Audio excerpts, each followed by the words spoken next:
ഇന്ന് ചക്കക്കുരു മുരിങ്ങാക്കായുടെ നല്ലൊരു അവിയൽ എങ്ങനെ ഉണ്ടാക്കാൻ നോക്കാം കേട്ടോ. അതിലേക്ക് ചക്കക്കുരു നന്നായി കഴുകി വൃത്തിയാക്കിയതും മുരിങ്ങാക്കായും ഒരു അരമുറി തേങ്ങയും കൂടെ വേണം കേട്ടോ. ചക്കക്കുരു ചെറുതായി മുറിച്ചത്. പിന്നെ ഒരു മൺചട്ടി എടുത്ത് അതിലേക്ക് ചക്കക്കുരു ഇട്ട് കൊടുക്കാം കേട്ടോ. എന്നിട്ട് പാകത്തിന് ഉപ്പും അത് വേവാനുള്ള വെള്ളവും കൂടെ ഒഴിച്ചെടുത്ത് വേവിച്ചെടുക്കണം. എന്നിട്ട് നമ്മൾ മുരിങ്ങാക്കായ വെന്ത് വരുമ്പോൾ അതിലേക്ക് ഇട്ട് കൊടുക്കണം കേട്ടോ.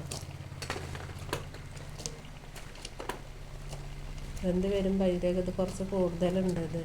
ഇവിടെ മരത്തുമ്മ ഉണ്ടായതുകൊണ്ട് തന്നെ കുറച്ച് കൂടുതലുണ്ട് കേട്ടോ. രണ്ടും നമ്മളെ വീട്ടിലുള്ളത് തന്നെയാണല്ലോ. അപ്പോൾ അതുകൊണ്ട് കുറച്ച് കൂടുതൽ ഇട്ടിട്ടുണ്ടായിരുന്നു കേട്ടോ.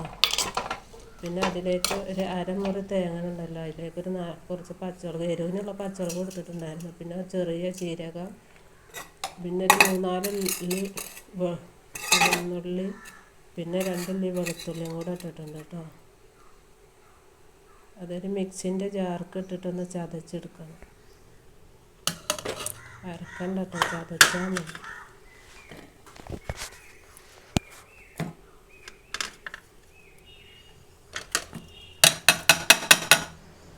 നമ്മൾ വെന്ത് വരുന്ന അവിയൽക്കുണ്ടല്ലോ കുറച്ച് മഞ്ഞൾപ്പൊടി ഇട്ട് കൊടുത്തിട്ടുണ്ട്. കളറിന് വേണ്ടിയിട്ടാണ്.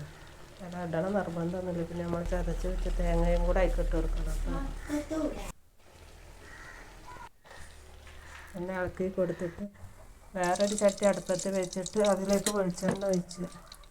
വെളിച്ചെണ്ണ ചൂടായി വരുമ്പോൾ അതിലേക്ക് കടുകിട്ട് പൊട്ടിച്ചെടുത്തിട്ട് വേപ്പിൻ്റെ ഇല കൊടുക്കണം.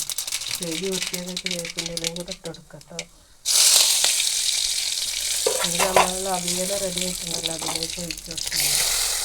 നമ്മൾ അവിയൽ റെഡി ആയിട്ടുണ്ട്. എൻ്റെ വീഡിയോ ഇഷ്ടപ്പെട്ടാൽ ലൈക്ക് ചെയ്യണം, സബ്സ്ക്രൈബ് ചെയ്യണം, കമൻറ്റ് ചെയ്യണം കേട്ടോ.